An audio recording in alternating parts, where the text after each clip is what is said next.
What is something that you actually remember being new technology, but is now obsolete? Story 1: Disposable Film Cameras. There is a show called Beyond 2000 from the 80s and 90s that would do segments on technology of the future. Lots of stuff they showed never went anywhere, but I distinctly remember disposable cameras being talked about. Then a few years later they were everywhere, and sometime in the last 10 they've mostly disappeared. Was at a wedding a few years back and they put one camera on each table for the guests to shoot with. All were collected, developed and scanned, then put up online for everyone to see. Really fantastic idea. Now everyone takes their own photos at events like that, and there's not a unified way to share them with everyone in quite the same way. I'd love to see a digital camera version of the portable units. Having something shared and physical at an event like a wedding is so much better. Story 2: I may be dating myself here. I am from a small town in South Georgia. I can remember when you could dial 4 digits to call anyone in town on a rotary phone. We got our first push-button phone when I was about 6 or 7. To call anyone one town over, you had to dial 7 digits, and it was long distance. They charged you extra for that back then. When I was 10 or 11 we got our first VCR. Dad debated over that for a month trying to choose between that and the Betamax. Look it up, kid, it was a thing. I had an 8-track cassette player with a cassette for Dolly Parton, Alabama, Queen, and a couple Orhers I don't remember. I got my first cassette deck when I was 12 or 13. I played Pong first on an International Games machine, and it was the only thing it would play. I got my first Atari 2600 when it came out, and I collected a bunch of games for it. I could kill in Pac-Man. Carried the house high score until everyone else stopped playing. Joust is still one of the most entertaining fighting games in the world. And don't get me started on Yar's Revenge. I had the original D&D Red Box set, and knew a guy who had a signed copy of Chain Mail, and if you don't understand the relevance of that, I hope you roll ones until you at least give a nod of homage to Gigax. And watch out for gazebos. My first, actually my dad's first, computer was a Tandy 1000 from Radio Shack. There was no hard drive. It had 256 kilobytes of memory and loaded software from 5 1/4 floppy disks. DOS had to be loaded from floppy. I can remember the birth of cable. I can remember New Coke and the disaster it turned out to be. I could go on, but man, there's so much that's obsolete now that was amazing before. If it has taught me anything, it's the impermanence of things and their importance on my life, rather the lessons learned and experiences obtained that have lasted the duration. I don't always have to have the biggest and best or the newest and most shiny anymore. Thank God I grew out of that. Story 3: That really depends.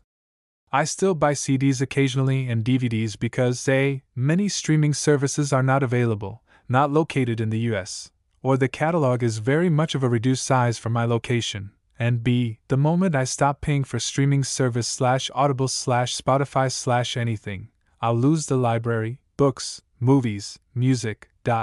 I like the convenience of streaming service, but when I buy something, I want to own it and be able to listen/watch it even if I haven't opened the file in 5 years. There was a case recently where a service provider had to stop offering a book to customers because the license they bought for the books expired and those who had paid for the books could no longer access them. At any given time, the stuff you like to watch/play/listen could be removed from the offered library, and once it gets removed, whether you paid for it or not, it goes away. With physical CDs and DVDs, I can rip the contents and save them on my devices and storage options.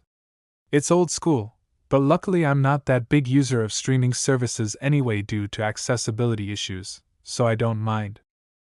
Story 4: I remember when portable CD players had a 40-second no-skip memory buffer, and it was the coolest thing because all of a sudden you could work out with your CD player and headphones the way you used to do with a Walkman before everyone switched their music collections from tapes to CDs.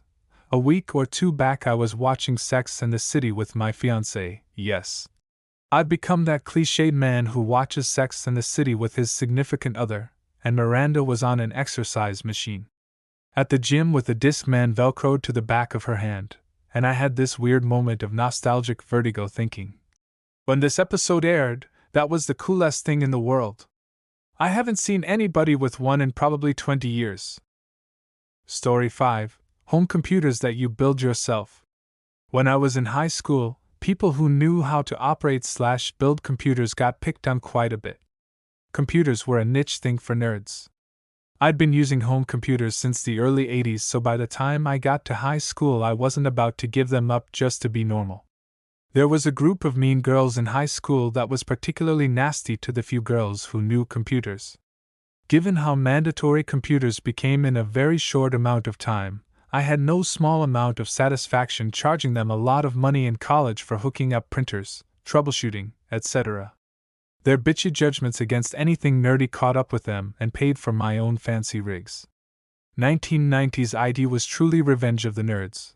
Desktop rigs aren't obsolete now, but definitely waning for non-esports.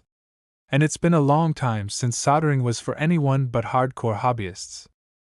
Story 6. A pretty funny one, with how people pretended it in of itself was gonna obsolete stuff. CDs were totally gonna be the future of technology and render vinyl obsolete. Just look at how durable they are, and the audio quality is even better. Man, kids these days just wouldn't know what a record is. I was very much alive for this hype period, and by proxy, the period of time where writers felt the need to filibuster any time they featured a vinyl record in their works. Meanwhile, the only things I know that uses CDs nowadays are video game consoles, and even then it feels like they're desperately trying to get people to stop buying physical copies of games on CDs. Between vinyl making a resurgence thanks to vinyl players becoming really good, and CD-ROMs weaknesses due to minor scratches reading entire discs unreadable, and just the mere concept of disc rot giving everyone a hernia, I think it's safe to say that the CD wasn't exactly going to obsolete vinyl like people said it was. Story 7. Atari 2600, which actually was out a couple years before I got one for my 9th birthday, and you know what, those things were expensive. I looked it up lately, and in $1979 they were like $500. I remember pestering my parents ad nauseum about it for months, so kudos to them for buying it rather than putting me into foster care. I still have it, but none of the peripherals work anymore.